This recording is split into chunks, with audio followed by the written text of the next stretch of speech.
Yeah, he said if you're gonna give me Arman, I'm gonna leave this title. So he should leave that title and give me anybody. I'm not gonna looking for easy fights. I can fight with anybody. Well, you got to face the cold hard truth, so you're probably never going to get hands on a title. But I'm going to hang around as long as I possibly can and ruin as many people's hopes and dreams as I can. Dan Hooker pulls guard. He's got that same guillotine. Oh my God! What the f? Arman just did a 360 180 backwards to get out. What the f happened? His neck, he just twisted. It's all that he does in the fucking workouts and shit. He just twisted the other way. You don't usually turn that way, and he did. Ow. But then Arman obviously spun out like the perfect blend of athleticism, instinct, and technique. It was just, was never in any danger.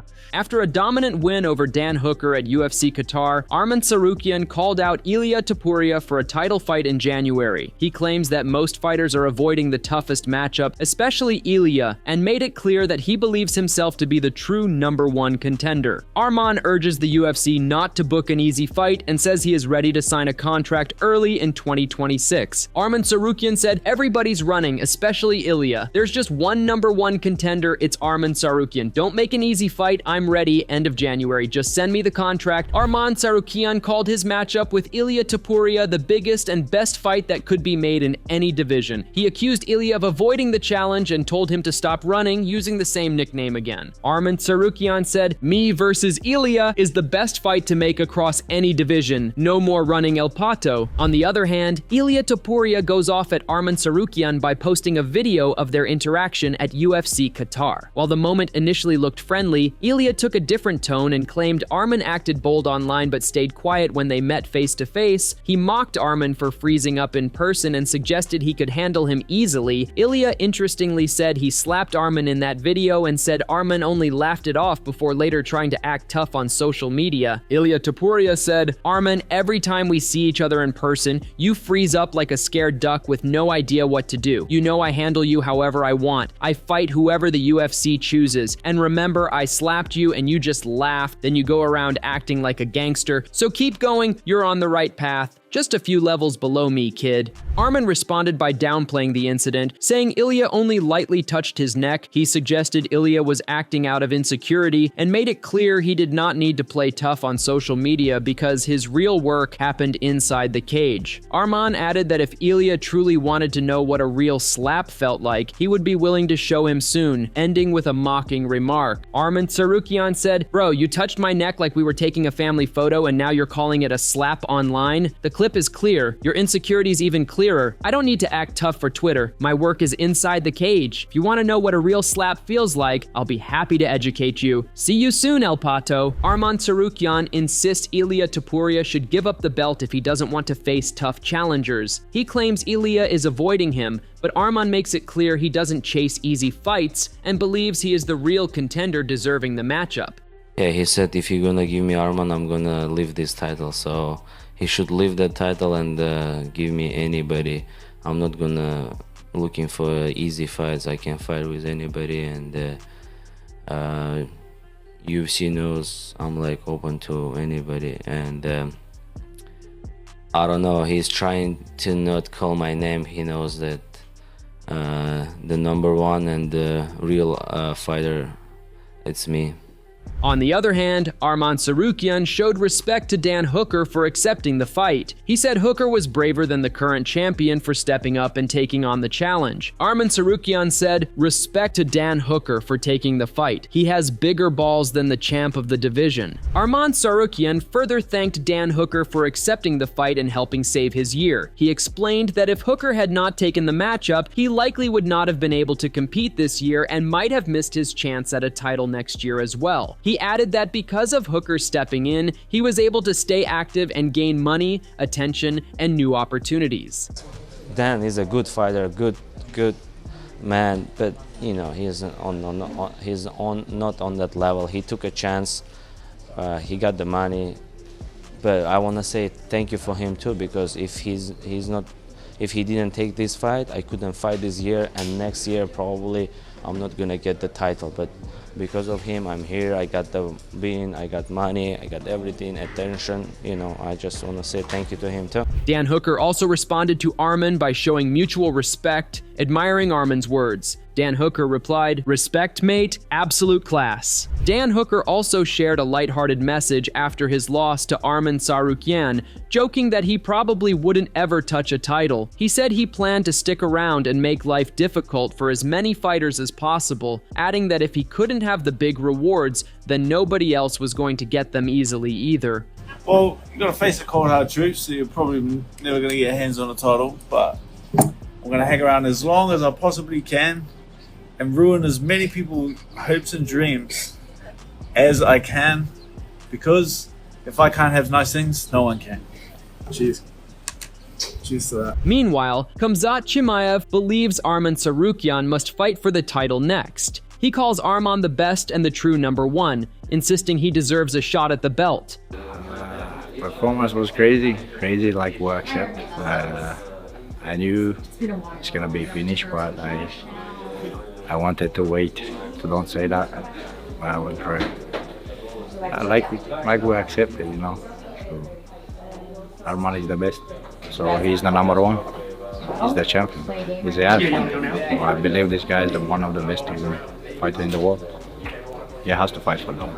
Sean O'Malley also shares his reaction to the Arman versus Dan Hooker fight and was completely shocked by the moment when Arman twists his neck to escape Dan Hooker's guillotine attempt. He says he can't believe what he is seeing. Big swing in here. Arman with a head outside single leg goes into a head inside leg. Dan Hooker pulls guard. He's got that same guillotine. Oh my God. What the Arman just did a 360 180 backwards to get out. What the happened? His neck, he just twisted. It's all that does in the workouts and twisted the other way. You don't usually turn that way, and he did. Ow. Dude, he just went, I'm an owl. He just decided to be an owl for a little bit. Now Dan Hooker's on his back again. 3.5 minutes left to go. Sean O'Malley believes the UFC is likely to avoid booking a fight between Ilia Topuria and Arman Tsarukyan because they want to protect Ilia's title reign. In his view, the promotion favors Ilia as champion and doesn't really want Arman to take the belt. He feels Arman is one of the few fighters at 155 who has a genuine chance of defeating Ilia. Arman is no joke. Arman versus Ilia is an interesting matchup. I do not think the UFC will make Arman versus Ilia because I think they love Ilia as a champion. He's a great champion, and I don't think they really want Arman to become champion. He has a legitimate chance at beating Ilia. I can't believe I said it. I think Ilia might knock him out, but if anyone has a chance of beating Arman at Ilia at 155, it's Arman, the Turkey Mound, Tsarukyan. Michael Bisping reacts to the Arman versus Hooker fight by calling it an incredible performance from Arman Tsarukyan. He points out that Dan Hooker is a fan favorite who is very entertaining, comes in with a new look, more muscle, and a confident attitude. He mentions that Hooker had been talking a lot and throwing insults at Arman before the fight, even though he has lost a fair number of bouts. Bisping adds that many people were convinced Hooker was going to perform well, especially since he had beaten fighters like Mateusz Gamrot, who previously beat Arman. What was an incredible performance from Arman Tsarukyan. Dan Hooker, I think it's fair to say that everyone loves this guy. He's very entertaining. This new version with the tattoos has put on a lot of muscle. He doesn't care. He's got swag. His dress sense has changed. He's dyed his hair like Eminem. He's talking a lot of shit. He was calling Arman every name under the sun. Title contender, the guy that beat Ilia, and now he's losing to Dan Hooker, the bloke from New Zealand who's lost a third of his fights. And I think he convinced a lot of people that he was going to do well.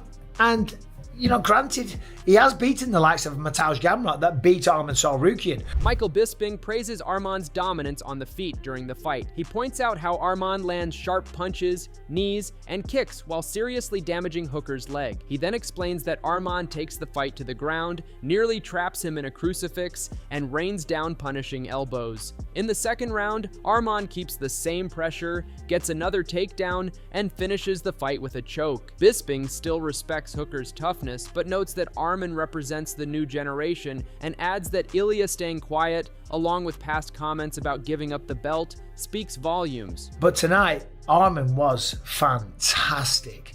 On the feet, he cracked him, he connected with knees, kicks, he butchered up his calf.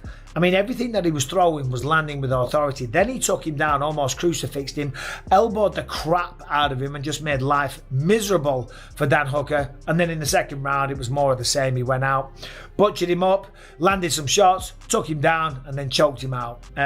Listen, no disrespect, Dan Hooker's incredible, right? And there's no shame in losing to Arman Tsarukyan. He is kind of like this new generation. He wants to fight Ilia Topuria. Ilia Topuria was in attendance, but he has been very quiet, and he did say that he would rather vacate the belt than fight Arman Tsarukyan. Robert Whitaker also reacts to the Arman versus Hooker fight. He is impressed by Arman Tsarukyan's athleticism and flexibility, pointing out how effortlessly he spins out of Hooker's tight guillotine despite the real danger of that position. He views the first round against the fence as a quiet but smart move from Arman, where the physical battle drains Hooker's arms and body even without heavy output. Once the fight hits the ground in round 2, he sees some of the cleanest guard work and positional control he has watched in a long time, reinforcing how dominant and composed Arman looks throughout the exchange. Dan has a great guillotine, okay? And you could see, especially in the second round when he went for the guillotine, he was cinching it up. He was in the midst of cinching it up, but then Arman obviously spun out like the perfect blend of athleticism, instinct, and technique. It was just, was never in any danger. I thought Arman didn't do a lot of work in round 1 against Fence, but it looked like he took a lot out of Dan's arms and body, like that contest of strength and grappling in that first round. I felt Arman kind of invested, in that round. And then round 2, when he was in guard, that would have to be some of the best guard work I've seen, I don't know, in a while. Robert adds that it looks like something is off with Dan, as if he either picks up an injury or unexpectedly gasses after the first round, because Dan normally has a much better guard than what he shows here. Arman can crash straight through it with heavy pressure and tight elbows from inside the guard. He can't help but focus on Arman's shoulder flexibility and speed and how small he looks next to Hooker's frame. Despite the size difference, Arman still dominates the positions. He even applies submissions from guard that are rarely seen, while Dan opens up and shells up with almost no answer to the constant pressure coming at him. Because to the point where I think there was something wrong with Dan. Like Dan had injured something, or he was unexpectedly gassed from that first round. Like there was a spanner in the works, because Dan has a better guard than that, but Arman was just kind of blasting through it. And those tight elbows from guard, like, oh, bro, I don't know. I was looking at his flexibility of his shoulders, man, and the speed and the shorter arms than Dan, obviously, because Dan looked like a giant there. Arman looked tiny up against Dan, okay? But still, like, I don't know. He just, and then, with the ground and pounding from guard, which you don't see a lot of. And Dan really had no answer for it. He opened his guard and was kind of just shelling up. Robert Whitaker further shared that he wants to see Paddy Pimblett fight for the title, but believes Paddy first needs to face Charles Oliveira. He adds that a fight with Oliveira gets him closer to a title shot and expresses excitement to see Paddy competing for the belt. And I'd like to see him fight Max even, because those fights get him to the title. And I want to see him get to the title, because like I said, the growth of him has been exponential. He's just that fight against Chandler, he dismantled him. And the fight before that, we saw that focus, that zeroing in to what he's got to do. In my opinion, the more exciting out of all of them, like Oliveira and Paddy would be crazy, even against Holloway too. I don't know what you do, but it has to be Arman versus Ilia. I'd love to see Paddy Oliveira.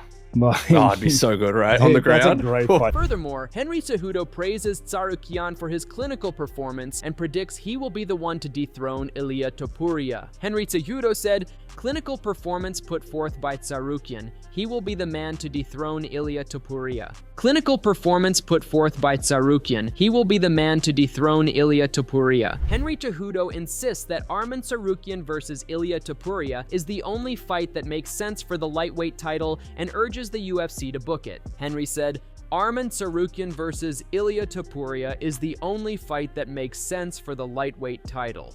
Book it." Arman Tsarukyan versus Ilia Topuria is the only fight that makes sense for the lightweight title. Book it. Aaron Bronstetter highlights Tsarukyan's win over Dan Hooker via head and arm choke and insists he should be next for the title. He calls Arman the top contender and the most competitive matchup for Ilia Topuria. Aaron Bronstetter said, Tsarukyan gets the head and arm choke and finishes Dan Hooker. He should absolutely be next for the title shot, top contender and the most competitive fight for Ilia. Tsarukyan gets the head and arm choke and finishes Dan Hooker. He should absolutely be next for the title shot, top contender and the most competitive fight for Ilia. Danny Segura also highlights Arman Tsarukyan as the biggest threat to Ilia Topuria, and emphasizes that their fight should happen next, noting that Arman is the true #1 contender. Danny Segura said, Arman Tsarukyan is the biggest threat to Ilia Topuria. That should be next. He's the #1 contender. Arman Tsarukyan is the biggest threat to Ilia Topuria. That should be next. He's the #1 contender. So, that's all we have from today's video, and hopefully you enjoyed it. Share your thoughts on this fight in the comments section, and don't forget to like and subscribe to our channel for more interesting videos.